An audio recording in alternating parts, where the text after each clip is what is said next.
Tarde, Boa tarde, tudo bem? tudo bom, Max? E você? Tô bem também. Eu acho que deu uma travada aqui e aí Hum? eu saí e agora eu consegui entrar. Pronto, agora vai dar tudo certo, né? Bom, Ah, deixa eu dar esperamos que sim. Dá boa tarde a todos os presentes, tá? Vou explicar para aqueles que estão aqui pela primeira vez. Eu sou a professora Amanda, sou professora do curso de Ciência e Tecnologia das Águas, da UFOPA, coordenadora do grupo de estudos e atividades socioambientais. E nessa quarentena, nós estamos trazendo aqui uma série de lives. Estamos na nossa nona live, né, sobre temas relacionados a assuntos socioambientais, sendo um deles gestão de resíduos sólidos, para a gente poder estar discutindo, estar debatendo e trazendo conteúdo e debate nesse período, né, que é um período tão difícil para a gente. Então, essa live, como todos estão vendo aí no comentário que está fixado, ela é sobre resíduos sólidos e recursos hídricos urbanos, né? Essa live ela vai ser certificada pela PROCE, então se você está interessado no certificado, assim como no debate que nós vamos trazer aqui agora, fique até o final da live que daí eu vou apresentar para vocês como que a gente faz para fazer a solicitação do certificado. Então, o tema dessa live é resíduos sólidos e recursos hídricos urbanos. Antes da gente começar o bate-papo com o professor José Max, né, que está aqui presente, eu queria trazer para vocês uma pequena abertura sobre resíduos sólidos. Então, nós vamos começar falando aqui qual é o conceito de resíduos sólidos, né? Existem vários conceitos, mas os conceitos mais estabelecidos e difundidos são o da Associação Brasileira de Normativas Técnicas, né, que é a ABNT, e o da Política Nacional de Resíduos Sólidos. Então, de acordo com a ABNT, resíduos sólidos são resíduos no estado sólido, semissólido, que resultam de atividades de comunidade de origem industrial, doméstica, hospitalar, comercial, agrícola, dentre outras, ficam incluídos nessa definição os lodos provenientes de sistema de tratamento de água, aqueles gerados em equipamentos de instalações e controles da poluição, bem como determinados líquidos cujas particularidades tornem inviável o seu lançamento nas redes públicas de tratamento de esgoto, né? E corpos de água, ou exijam para isso soluções técnicas ou economicamente inviáveis para que sejam tratados. Os resíduos sólidos podem ser de diferentes origens. De acordo com a Política Nacional de Resíduos Sólidos, nós temos os resíduos sólidos urbanos, né, que compreende a parcela do resíduo domiciliar e o resíduo de limpeza pública, os resíduos sólidos de estabelecimentos comerciais e prestadores de serviços públicos de saneamento básico, resíduos sólidos industriais, de serviços de saúde, de construção civil, resíduos agro-silvopastoris, de serviços de transporte e mineração. Bom, de acordo com a Associação Brasileira de Empresas de Limpezas Públicas e Resíduos Especiais, a ABRELP, nós geramos no ano de 2018, que é o último dado, um pouco mais de 1 quilo de resíduo por habitante por dia, né? Então, isso é uma quantidade muito grande e muito preocupante, a qual nós temos que nos preocupar sobre como acontece o gerenciamento desse resíduo, pois se não gerenciado de forma adequada ou não gerenciado simplesmente, ele pode trazer uma série de impactos para a sociedade, para a economia, para a saúde pública, impactos sanitários e impactos para o meio ambiente, tais como a gente pode discutir aqui, trazer alguns impactos, como impactos atmosféricos, impactos no solo, e o tema dessa live, que é impactos dos resíduos sólidos, né? Fazer uma relação sobre resíduos sólidos e recursos hídricos urbanos. Então, para isso, eu trouxe aqui o professor José Max, né? O professor José Max, que é doutor em zoologia. Ele é professor do Instituto de Ciência e Tecnologia das Águas do curso de Gestão Ambiental, com ampla experiência na área de recursos hídricos. Também é professor do Programa de Pós-Graduação Saúde, Ambiente e Qualidade de Vida, que é o PPG-SAC da UFOPA, e colaborador também em outros programas. Então é isso. Boa tarde, professor José Max. Boa tarde, Amanda. Primeiramente, eu agradeço o convite em participar dessa sua maratona de lives. Então, com certeza, eu estou extremamente grato pelo convite em bater um papo contigo e com os demais participantes da live sobre essa temática que é tão importante e que é tão fundamental ser debatida. Então, já me apresentaste, então muito obrigado pela apresentação. Também quero dar uma boa tarde a todos que estão aqui presentes. Eu não tenho essa experiência com lives, né, como a professora Amanda, e eu vou estar hoje como o iniciante com ela. Não se preocupe, Então, vai dar tudo certo o nosso bate-papo aqui. sim, vai sim. Então, Amanda, eu agradeço imenso pelo convite mais uma vez. Eu acho que esse é um tema extremamente importante de ser debatido. Você com uma ampla experiência de resíduos aí, né? Então, é uma pessoa referência para essa temática. Então, eu me sinto muito lisonjeado em poder debater contigo e, com certeza, eu aprenderei muito mais sobre resíduos sólidos nessa live, do que talvez eu possa contribuir. Nós estamos aqui para aprender, né? Eu quero aprender contigo sobre recursos hídricos e você talvez possa te contribuir em alguma coisa na questão de resíduos sólidos. Vamos ver o que sai daqui até o final dessa live, né, professor? Obrigada por ter aceitado. Essa maratona nós estamos na nossa 9ª live e eu queria começar aqui a nossa conversa falando sobre a sua experiência na atuação com recursos hídricos. Você podia trazer para a gente um pouco desse panorama? Sim, sim.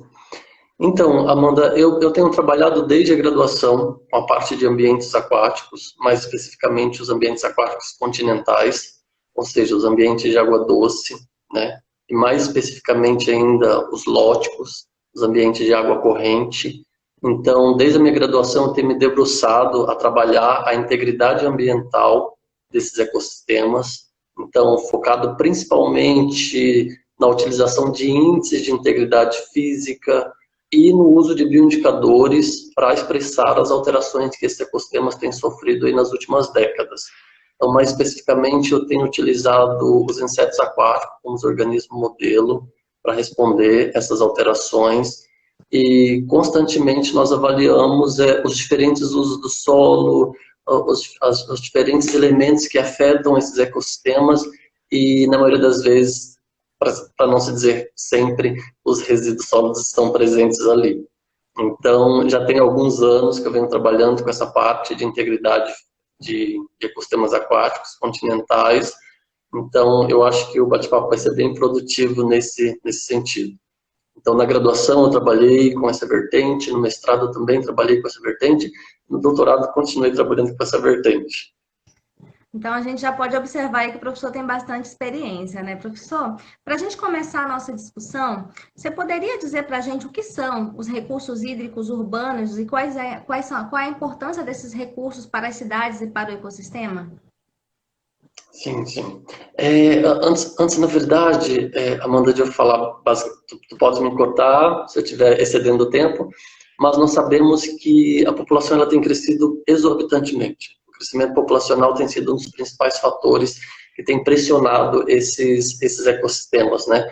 Então, tem havido muitos problemas de ordem ambiental, de ordem social, né?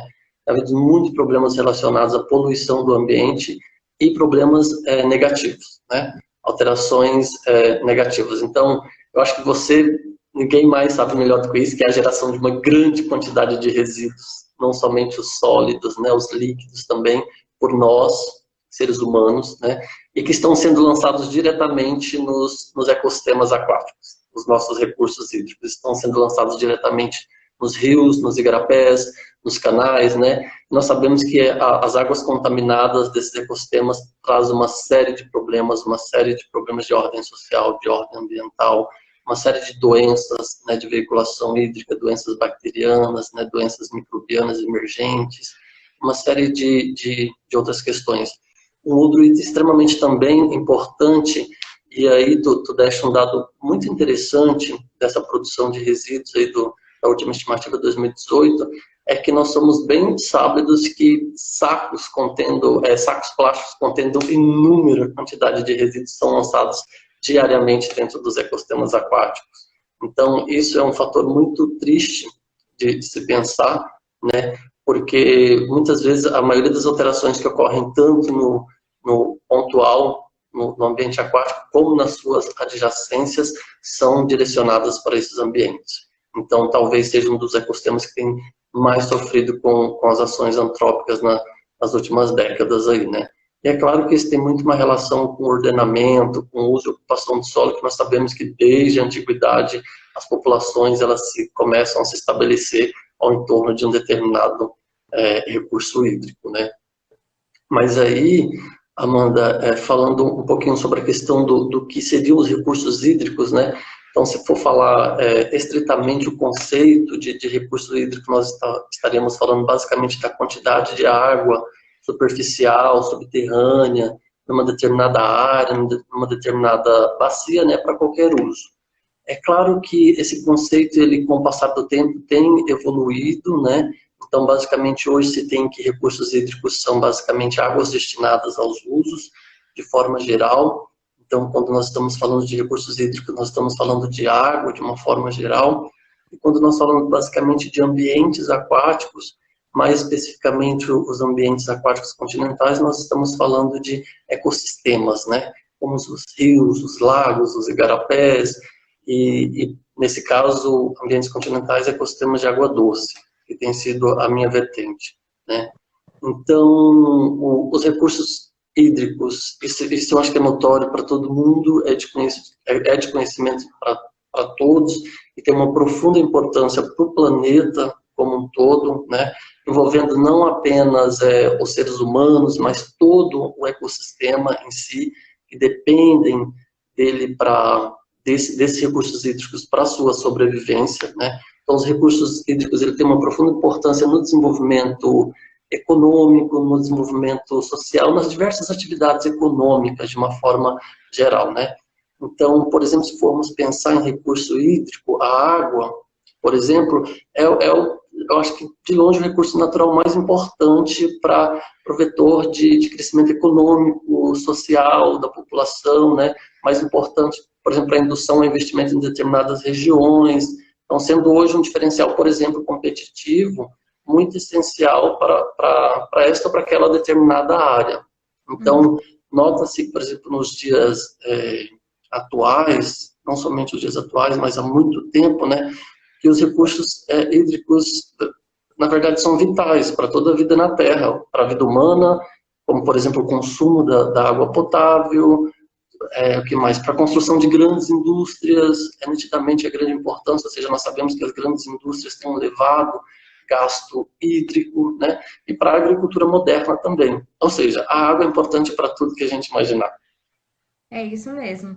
É importante a gente destacar também aqui, Max, que boa parte desse 1 quilo, um pouco mais de 1 quilo que nós geramos por dia, quase 60%, é matéria orgânica, né? É resíduo que está desperdiçando de comida, que está estragando, ou outros materiais, mas é importante a gente destacar o potencial poluidor disso para os recursos hídricos, porque a matéria orgânica ela gera chorume e o chorume tem uma alta demanda bioquímica de oxigênio. Então, já falando um pouco desse assunto, sobre como que pode ser os impactos, eu queria que você trouxesse um pouco para a gente como que a disposição de resíduos sólidos inadequada ou não tratamento de resíduos sólidos pode afetar os recursos hídricos.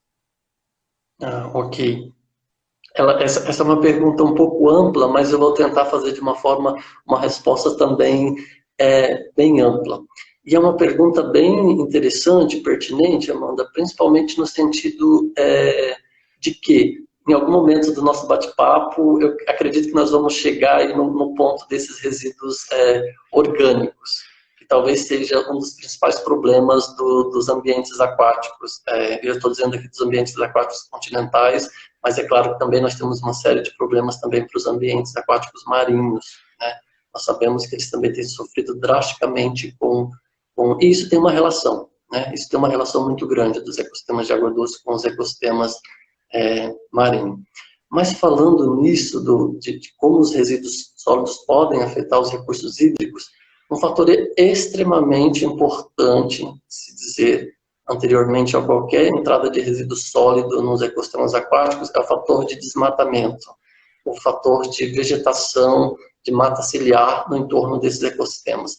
Nós sabemos que as matas ciliares desempenham um papel importantíssimo nesses ecossistemas, ou seja, funcionam como tampão, funcionam como uma barreira de proteção para esses ecossistemas. Nós sabemos que o desmatamento, de uma forma muito acelerada, tem reduzido drasticamente esse fator em torno desses ecossistemas, o que tem facilitado em uma magnitude muito grande a entrada desses elementos nesses ecossistemas. Nós sabemos que naturalmente eles vão entrar devido ao processo de chuva, carreamento, e assim sucessivamente. Mas sem a vegetação, isso é muito intensificado. Isso tem se tornado um dos grandes problemas. Na verdade, um dos maiores problemas hoje relacionados à alteração, à poluição, à modificação dos ecossistemas aquáticos de uma forma geral, seja na sua estrutura física, seja na sua estrutura química ou biológica, né, que é a biodiversidade que que vivem nesses ecossistemas e dependem diretamente deles, está relacionado à retirada de vegetação. Então, embora nós sabemos que esse é um elemento que é protegido por lei, né, mas ainda nós sabemos que ainda falta fiscalização, falta a questão do uso ordenado desses fatores, né, o que tem levado a uma destruição e uma diminuição na proteção desses ambientes aquáticos e facilitado, dessa forma, a entrada de uma maior quantidade de resíduos. Falando dos resíduos sólidos, uma maior quantidade de resíduos orgânicos e uma série de outros resíduos também, dos plásticos, dos metais, ou seja, isso tem se tornado um problema gigantesco. Primeiro fator que nós podemos perceber, né, Amanda, e aí tu podes até me corrigir, mas quando eu penso de sólidos totais, eu penso basicamente do sedimento como uma parte disso e dos resíduos sólidos como a outra parte, para complementar esses sólidos totais, tem sido um dos maiores problemas, né?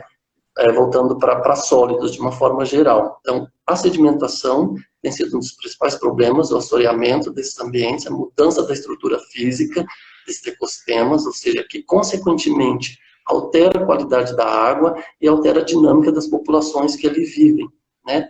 Bem como os resíduos sólidos também, e aí os mais gerais, os orgânicos e vários outros. Você tem um amplo domínio com relação a esses resíduos.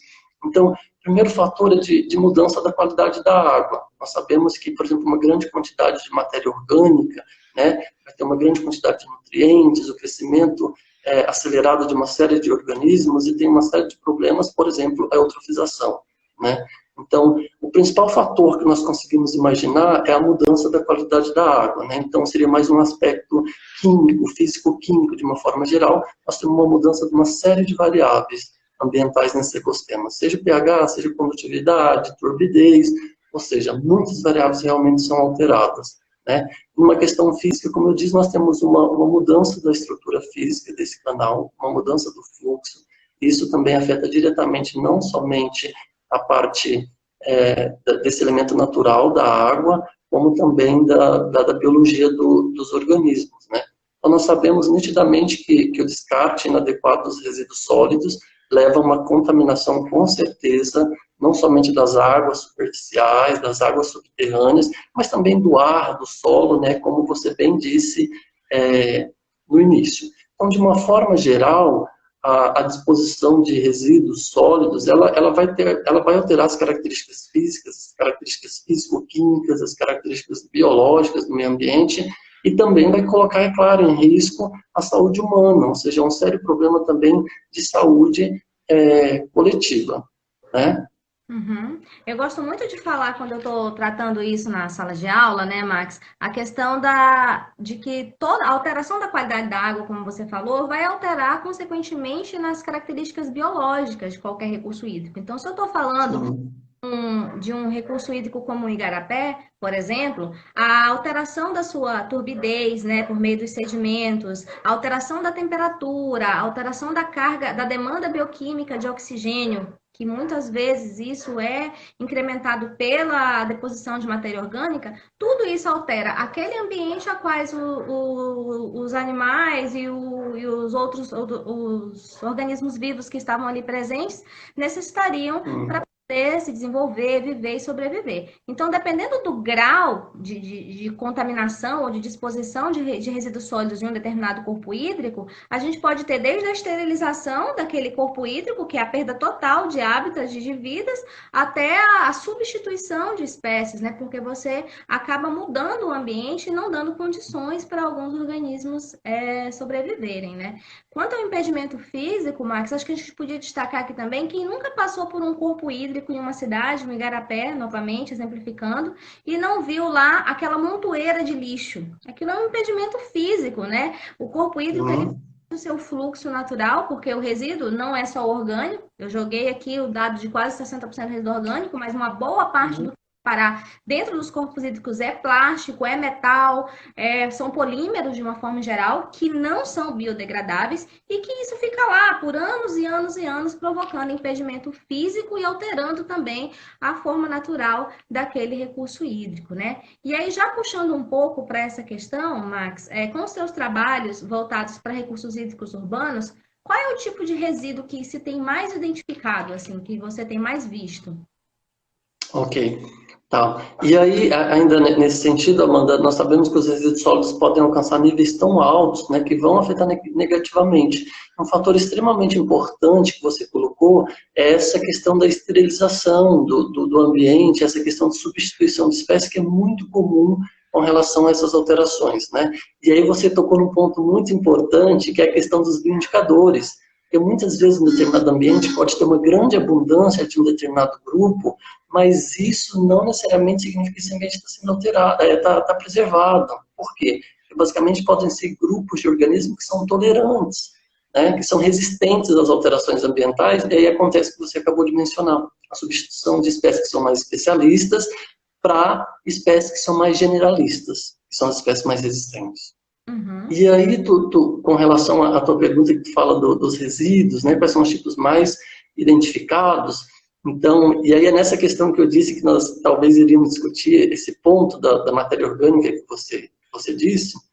Isso não é somente os nossos trabalhos, então a maioria dos trabalhos identificam em uma grande magnitude a matéria orgânica como principal resíduo nos ecossistemas aquáticos, não somente os ecossistemas aquáticos de água doce, mas também os ecossistemas marinhos.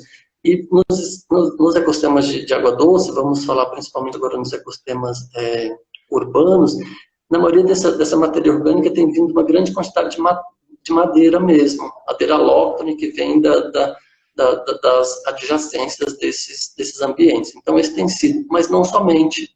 Esse talvez nem tenha sido o grande problema, né? Então, papel também tem sido um grande resíduo sólido encontrado nos ecossistemas e também, unanimemente, como você já mencionou, os plásticos. Os plásticos são campeões de identificação nos ecossistemas aquáticos, né? Mas aqui, talvez, nós tenhamos um pequeno problema. Quando nós falamos principalmente dos plásticos, que são os principais resíduos encontrados nos ecossistemas, e não somente nos ecossistemas de água doce, mas nos marinhos, né? Nós sabemos que, por exemplo, daqui a alguns, os oceanos vão ter mais plástico do que peixes. É muito plástico, é muito plástico.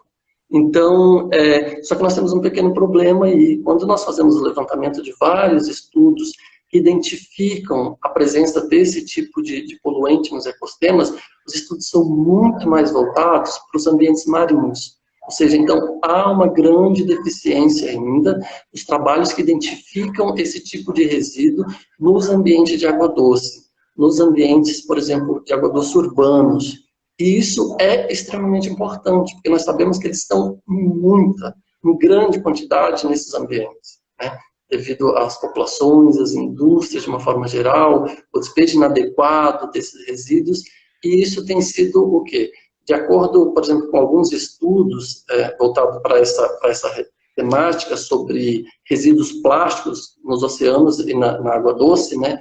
Então, eles identificam predominantemente a poluição de águas marinhas, a relação desse tipo de resíduo com organismos marinhos.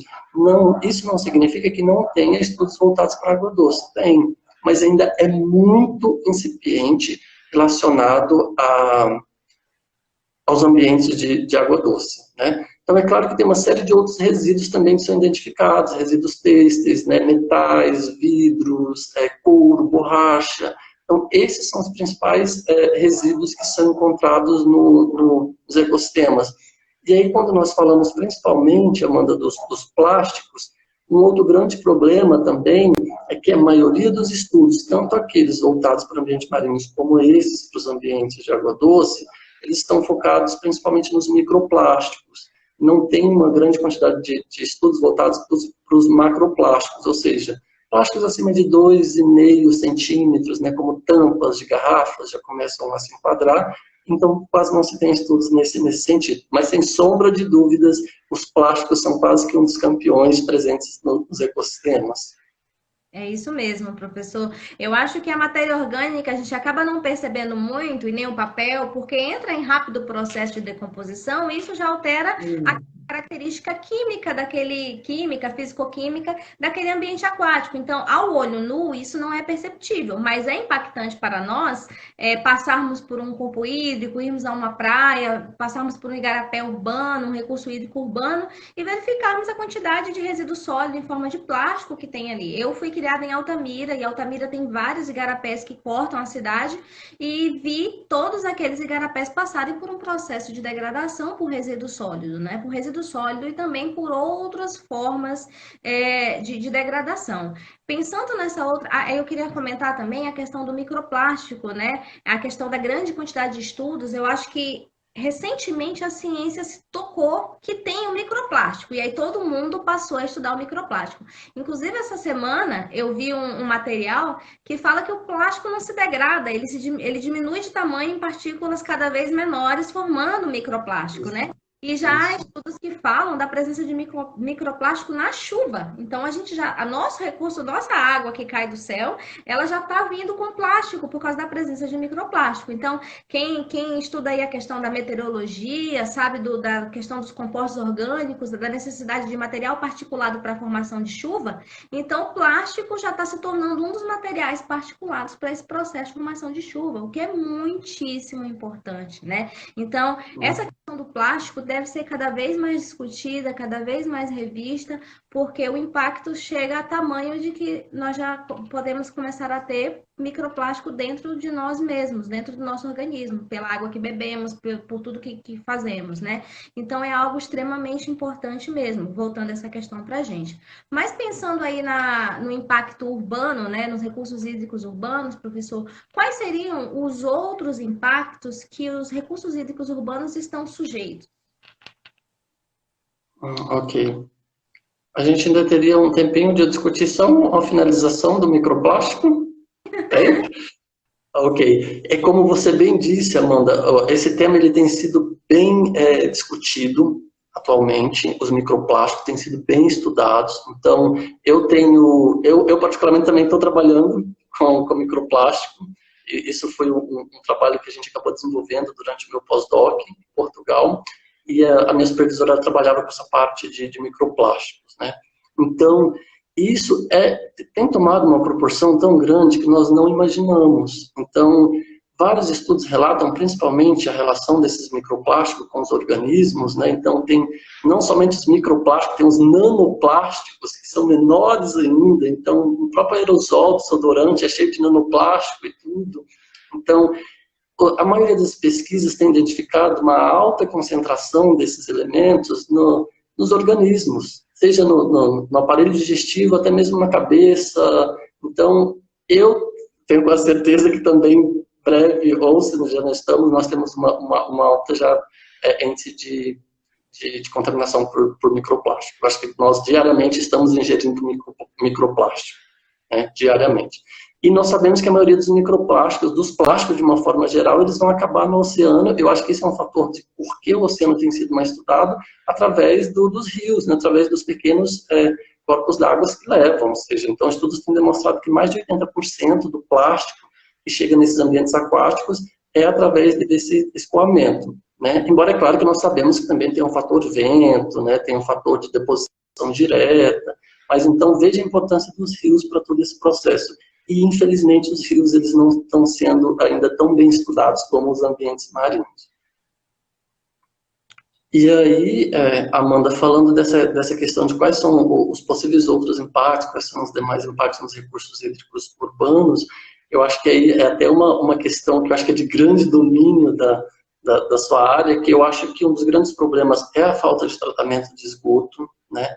Então, geralmente, esgotos sendo despejados diretamente nos ecossistemas. Nós sabemos que grande parte das nossas cidades, da nossa região, não somente aqui, mas grande parte das cidades brasileiras, elas não possuem um tratamento, né, adequado de esgoto e acabam por lançar seus efluentes diretamente nos rios, nos igarapés, e isso tem sido um grande problema, né, contaminando principalmente o nosso recurso hídrico, né? E nós sabemos que esse esgoto pluvial ele transporta uma grande quantidade de poluição orgânica, de metais, ou seja, de todos esses resíduos que nós já mencionamos anteriormente. Então, os resíduos sólidos, de uma forma geral, também, como nós comentamos, né? Então, a ocupação do solo urbano de uma forma desordenada, isso tem sido um grande problema também, né? É até um fator que nós talvez chamamos em planejamento ambiental de urbanização de risco. Então, uma urbanização de uma forma desordenada às margens desses ambientes aquáticos, né? Isso também tem sido um grande problema, uma grande pressão para esses ecossistemas aquáticos, aí falando especificamente dos urbanos, né? A própria impermeabilização, a própria canalização desses ecossistemas também tem sido um dos grandes problemas.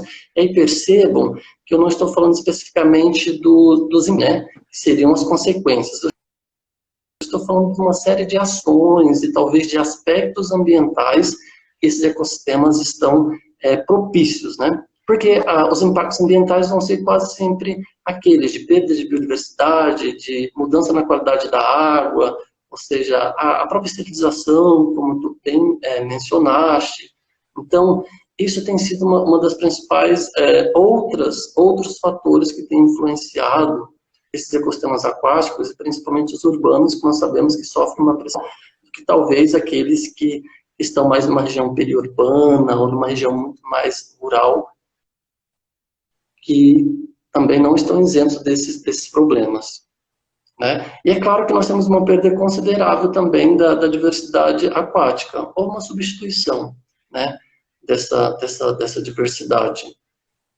Puxando um pouco já para isso que você falou, Max, eu queria trazer uma pequena aspas aqui de um resultado do meu estudo de doutorado, que foi sobre sustentabilidade urbana aqui na região metropolitana de Santarém.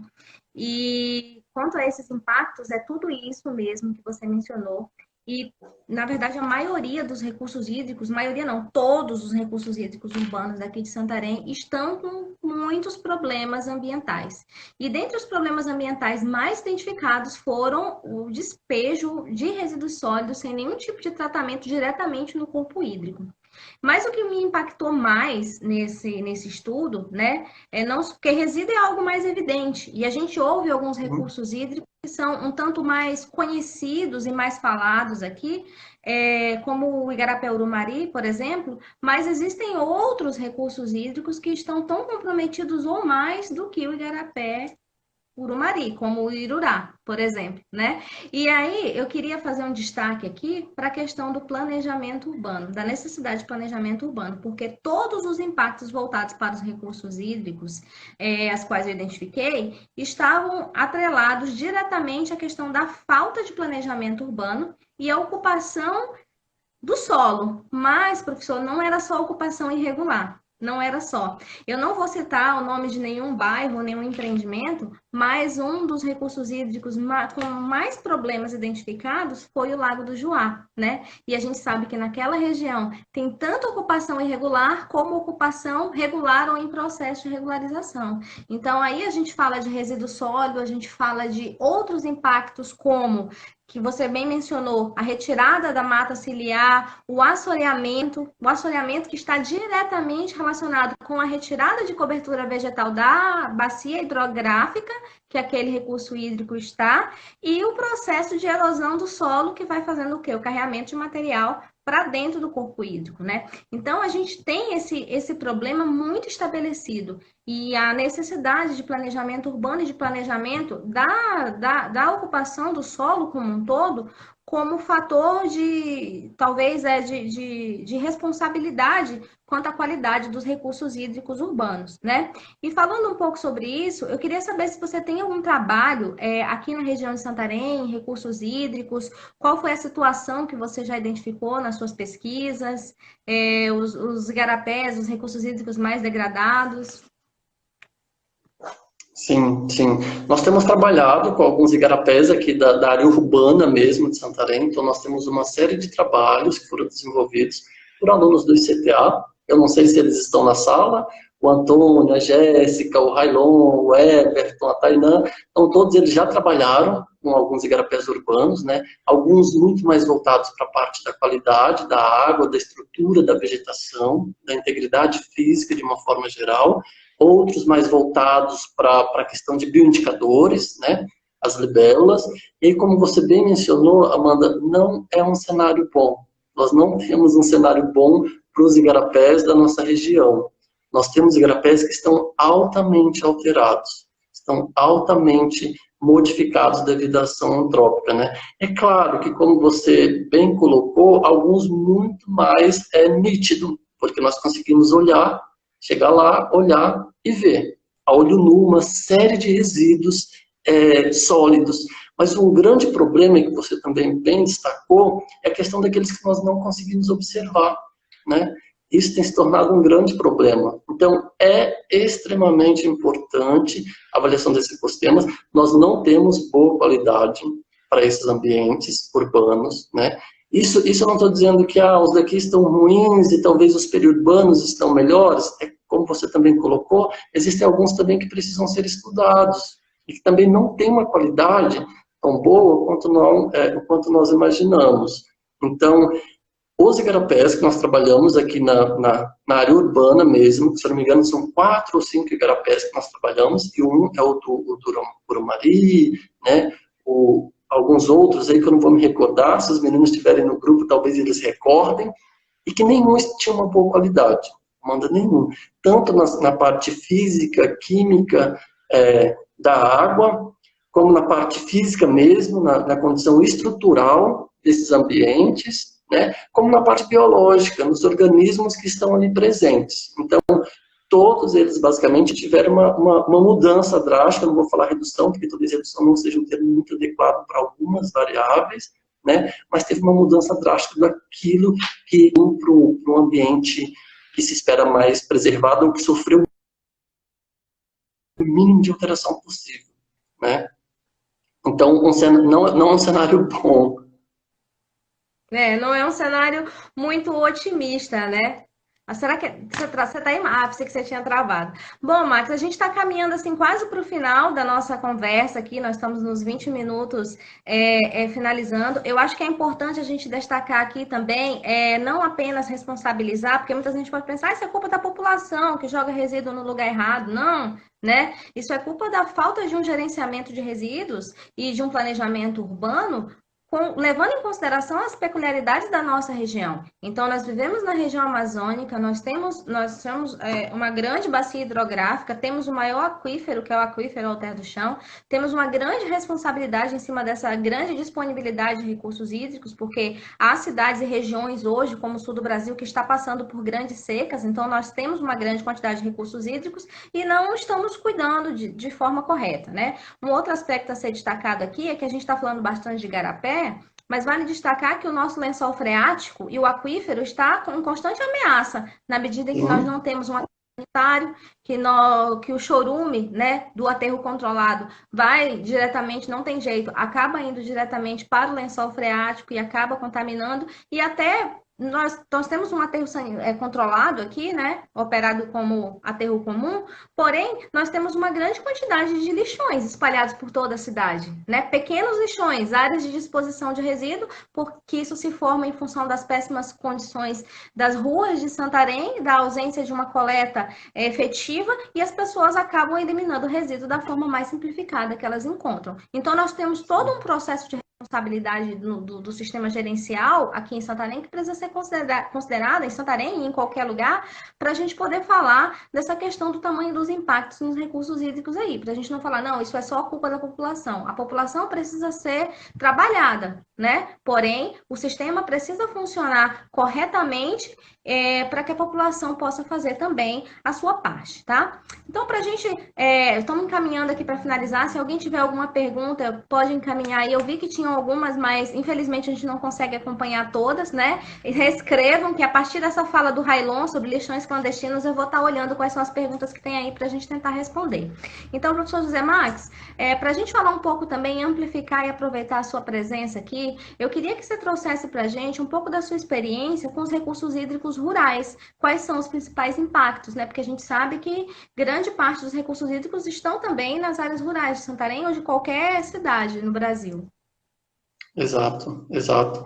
Então, eles basicamente não fogem à regra desse número de resíduos que os ambientes urbanos também estão mais suscetíveis.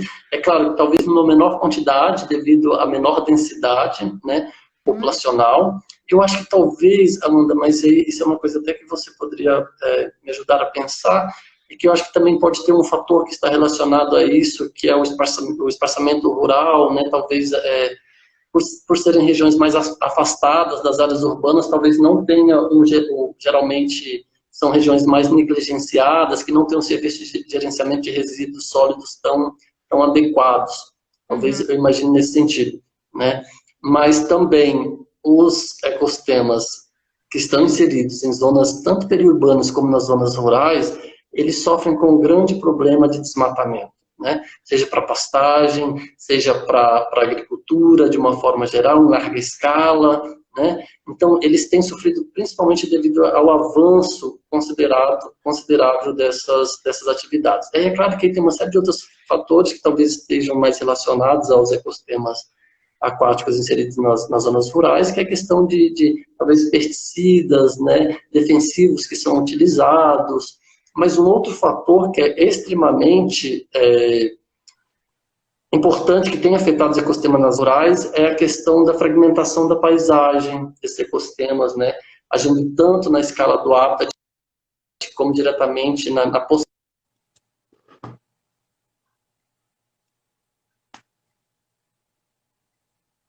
Acho que a internet do professor José Max Foi? voltou. Agora? Tinha Eu acho que tinha travado. dado uma caída, né? Então, a maioria dos estudos tem relatado, até nos próprios estudos nossos tem relatado que os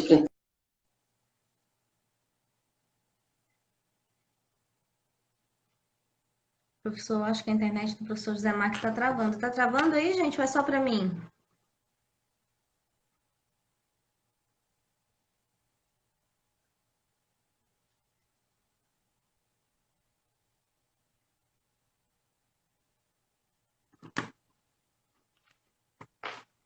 Travou?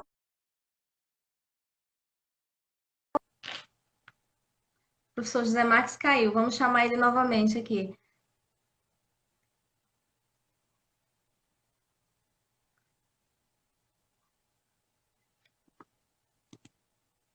Estou convidando ele novamente.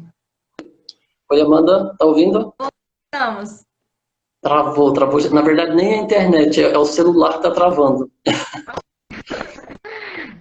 Tá ouvindo, Amanda? Sim, tá tudo bem.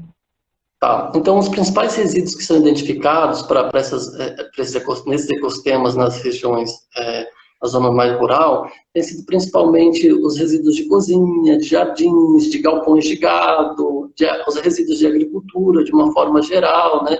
Materiais como metal, e todos os outros também que são encontrados em ambientes urbanos, talvez em uma menor quantidade, quando estamos falando principalmente de plásticos e tudo, mas eu acho que também isso também está um pouco relacionado à questão dessa falta de gerenciamento, né?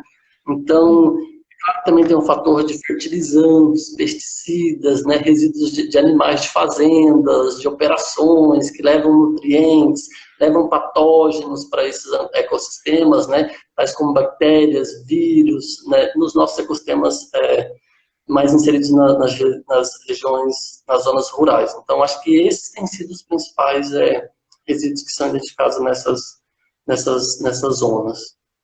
É interessante que, às vezes, quando a gente fala em área rural, a gente pensa em um sistema de gerenciamento de resíduos completamente ineficiente, o que está aos nossos olhos de quem vive na cidade. Porém, existe toda uma lógica por trás do gerenciamento de resíduos na área rural. Por exemplo, nós jogamos resíduo orgânico no lixo comum para coleta. Muitas vezes na área rural, não. Aquilo é diretamente descartado aonde? No toco da planta, que é assim que eles falam, né? Aquilo automaticamente já entra na ciclagem de nutrientes, já vai ali para um processo de compostagem não muito ligado ao processo que a gente conhece, mas isso já é reaproveitado de alguma forma, né? Existe Sim. toda uma lógica por trás do gerenciamento do resíduo sólido rural que muitas vezes a gente não conhece. E o meio ambiente é muitas vezes, né, professor Zé Max, muito mais valorizado por essas pessoas que dependem do recurso hídrico no meio rural mais do que nós que não dependemos daquele igarapé que passa alguns quarteirões da nossa rua. Então, existe toda uma lógica dessa questão, mas é claro que tem queima de lixo, existem alguns processos que não são tão eficientes e que a gente poderia observar como poderia ser melhorado. Aí tem uma pergunta aí que eu vou tomar a liberdade de responder,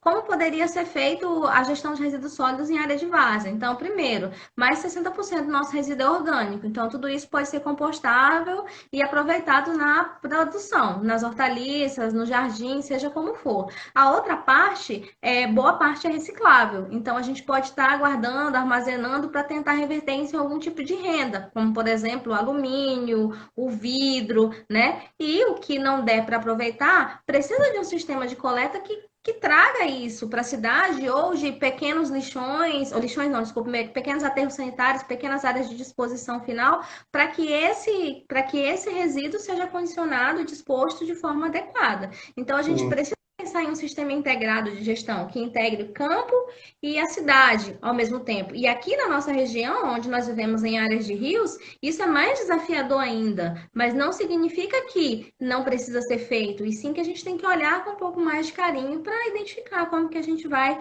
realizar, né? Uma outra questão, professor Zé Max, sobre resíduos rurais, e aí eu queria dar a minha contribuição, você já mencionou, mas eu queria salientar aqui, é o resíduo, a agricultura residual, que sobra da agricultura, né? Que é o resíduo da própria atividade agrícola. Então, muitas vezes, muitas áreas rurais não levam em consideração cálculos de adubação e calagem para poder realizar a correção do solo, para poder realizar a adubação. E tudo aquilo que é colocado no solo no momento que não é para ser colocado, principalmente se for no período de chuva, aquilo vai carregar diretamente para os corpos hídricos, não vai ter tempo de absorção, absorvido pelas plantas. E aí a gente coloca, né, todo esse excesso de nutriente dentro do corpo hídrico, e isso vai favorecer processos como de eutrofização de corpos hídricos e lagos e de uma forma geral no contexto rural. Então, a gente tem essas duas vertentes, o resíduo domiciliar, que está no meio rural, e o resíduo rural do meio rural. E um outro aspecto que tem que ser destacado aqui é os resíduos perigosos do meio rural, que aí sim a proporção é maior do que nas cidades, como, por exemplo, o resíduo da embalagem de agrotóxico, que é um resíduo de logística reversa, o resíduo de pilhas, que também é um resíduo de logística reversa, e esse trabalho precisa ser muito bem feito no meio rural, para que a logística reversa passe a funcionar, porque senão isso se transforma em risco, né, para essa população. Temos uma pergunta aqui, vamos ver. Quais as consequências da presença de microplástico em ambientes aquáticos para organismos aquáticos, professor? Ok. Boa. Se eu não me engano, eu tinha visto alguma pergunta também um pouco anterior do microplástico, e aí eu vou responder de uma forma muito rápida, que era alguém que só perguntou o que é considerado microplástico. Então, via de regra, geralmente são aqueles plásticos que têm um tamanho de 5 milímetros, então geralmente são considerados os microplásticos. Abaixo disso nós temos os nanoplásticos, né? Então, microplásticos geralmente são aquelas frações, aqueles fragmentos de plástico de aproximadamente 5 milímetros, tá? Então, isso são os microplásticos, né? Então, nós sabemos que os microplásticos eles têm um efeito drástico aos organismos.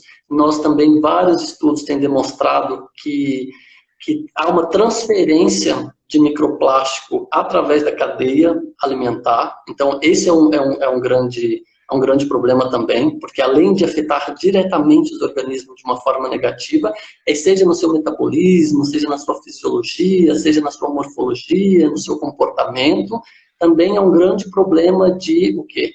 De transferência dessas partículas entre a cadeia alimentar, entre presas microscópicas, entre peixes, larvais de uma forma geral, que vivem nesses ecossistemas, né?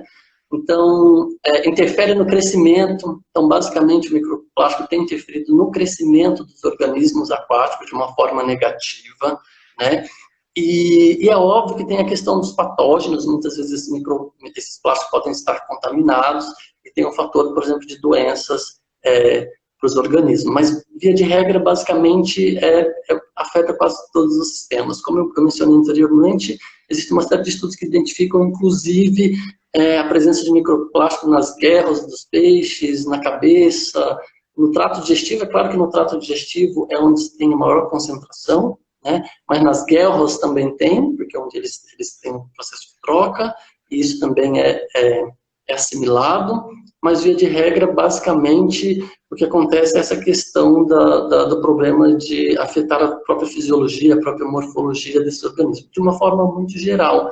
É claro que tem vários estudos que pontuam mais específico o efeito dos microplásticos sobre determinadas características dos organismos, seja sobre alguma medida biológica, como diversidade, abundância, composição, ou seja, em medidas mais pontuais, como fisiologia, comportamento, etc. É isso mesmo, para ver como que a gente aprende, né? Agora eu aprendi que bioplástico é bioacumulativo, né? Se acumula ao longo dos níveis tróficos aí, de acordo com o que vai sendo consumido. Então a gente já pode estar cheio de microplástico, na verdade, né? Sim, É porque nós interessante. podemos estar consumindo uma série de peixes com microplástico, Uhum. e é claro, na própria água, talvez podemos consumir, pode ter esse problema. Então, a gente já está encaminhando para o nosso encerramento aqui, professor Zé Max, e eu queria deixar uma última pergunta, na verdade, para a gente esboçar aqui, talvez, desejos, sonhos, né? De como que a gente poderia tentar solucionar esses problemas de resíduo sólido e impacto dos recursos hídricos urbanos. Sim. Boa. Eu sou um pouco sonhador, né? Eu sou um pouco positivista de pensar que tudo vai dar certo. Então, eu acredito, Amanda, que nesse sentido, nós não temos grande dificuldade técnica para resolver grande parte dos problemas que os ecossistemas aquáticos estão enfrentando.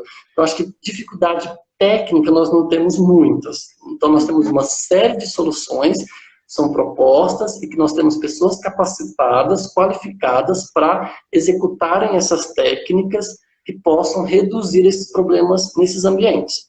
O que eu acho que falta é dinheiro, é organização, é propósito para implementar essas soluções, digamos que sustentáveis, essas soluções que podem ajudar a minimizar esses impactos, né? Então, por exemplo, nós poderíamos começar para a parte de zoneamento da cidade, né, onde atividades mais sensíveis são alocadas em áreas mais seguras, de uma forma geral, né, intervenção urbana sobre um outro paradigma. Então, a própria questão da proteção de áreas de proteção, então, seria um fator muito importante que deve ser criadas, por exemplo, áreas de proteção dos mananciais, né, para abastecimento humano de uma forma geral, né. Então, e até foi até um trabalho que eu li recentemente de Henning Steinke, que ele dizia basicamente que a ciência, ela é a área que deve endereçar corretamente, né, diretamente os problemas mencionados. Nós falamos, e uma gestão integrada de todos os saberes. Então, ou seja, é função da rede de academias dentro do diálogo político-científico. Então, eu acho que nós temos que ter esse diálogo muito grande, né? E é claro, se for para dar aqueles exemplos bem pontuais e bem gerais que eu acho que a gente vive dando nas nossas conversas, reduzir o consumo de plástico, né? Reutilizar, reciclar o plástico quando puder, descartar adequadamente os produtos de limpeza, itens não biodegradáveis, para evitar que eles acabem indo para os ecossistemas aquáticos, né? Não jogar resíduos nos igarapés, rios e oceanos, porque eu acho que todos precisam fazer a parte, né? Então, ajudar a limpar qualquer resíduo que você vê nas praias, nos rios, nos lagos, mas é óbvio, verificando se é seguro coletar esse resíduo e colocá-lo em um ambiente adequado. Eu acho que isso são coisas bem gerais e que cada um pode fazer. Eu acho que, professor Zé Max, além de tudo isso que você falou, a gente precisa se aproximar mais do conceito de cidades sustentáveis, né? Pensar de forma mais interdisciplinar, correlacionar todos os nossos conhecimentos pensando na qualidade de vida humana e urbana e também na qualidade ambiental, né? Investindo em ações de educação ambiental, investindo na consciência ambiental de uma forma geral, na sensibilização das pessoas, trabalhando os nossos hábitos diários e mostrando, acima de tudo, com atitudes, né? Com isso, nós estamos encaminhando aqui para o nosso final. Gostaria, professor, de agradecer muito a sua presença aqui, deixar um recado para todo mundo que já tem esse comentário fixado para emissão de certificado. Por favor, enviem para o nosso e-mail, geasa.fopa@gmail.com, o seu nome completo, CPF, telefone e instituição. Precisamos de todas as informações, então envia para a gente um e-mail para que a gente possa emitir o certificado para você pela Pró-Reitoria de Extensão. Professor, mais uma vez, muito obrigada. Você fica à vontade aí, se você quiser se despedir, que eu vou dar só uns recadinhos no final para o pessoal. Tá bem. Professora Amanda, eu que agradeço o convite em ter esse bate-papo contigo e com a presença dos que estão aí na live. Então, para mim, é um enorme prazer discutir recursos hídricos, é um grande prazer discutir ambientes aquáticos, nessa vertente agora, associando com essa sua área de hospitais aí, os resíduos sólidos. Então, eu me sinto gratificado, foi muito gratificante esse bate-papo. Eu espero que todos tenham gostado. Mais uma vez, agradeço pelo convite e eu espero que tenhamos discussões futuras que sejam produtivas e frutíferas nesse sentido. Queria dizer para todo mundo aqui que nós vamos ter um sorteio de um brinde para os participantes dessa live. Então, quando você mandar o seu e-mail, né? Além de mandar esse e-mail aí, eu vou pedir para vocês compartilharem essa live que ficou salva que vai ficar salva no IGTV, mandar um print para a gente junto com o e-mail que compartilhou hoje até às 19 horas para eu pegar e eu volto aqui 8h30 da noite para sortear esse canudo aqui para vocês, viu? Sobre o tema resíduos sólidos e outros debates que a gente vai fazer, queria deixar aqui o convite que nós temos mais 4 lives já agendadas. Na próxima terça-feira teremos uma sobre aspectos éticos de pesquisas socioambientais, comitê de ética. Cadê o pessoal aí que está morrendo de dúvida, né, sobre esse assunto? Vamos conversar sobre ética em pesquisa. Vamos conversar também sobre solos, agricultura urbana e sistemas agroflorestais. Está na nossa agenda antes da gente encerrar esse semestre de lives aqui com vocês. E para agosto, a gente vai trazer aí uma série mais de discussões específicas sobre resíduos sólidos, que a gente sabe que o pessoal gosta bastante, né? Essa live aí, agradecer a presença de cada um que esteve aqui presente, agradecer a todos aqueles que compartilharam e estiveram aqui presente com a gente. Não esqueçam de mandar os dados para a emissão de certificado até amanhã, né? A gente aguarda até amanhã os dados para emissão de certificado e os dados para concorrer ao canudinho, juntamente com o print do compartilhamento do GTV, até hoje, às 19 horas. Professor, mais uma vez, muito obrigada. Obrigada a todos os presentes, obrigada a todos que compartilharam e divulgaram. E eu aguardo vocês novamente aqui na semana que vem, tá bom? Um abraço. Tchau, professor. Tchau, Max. Tchau, professora. Muito obrigado pelo convite. Tchau a todos. Muito obrigado pela presença. Vou mandar meus dados também para eu concorrer esse canudinho. Mande sim. Tchau, pessoal. Até a próxima. Terça-feira e sexta da semana que vem temos mais live aqui. Tchau, tchau. Tchau.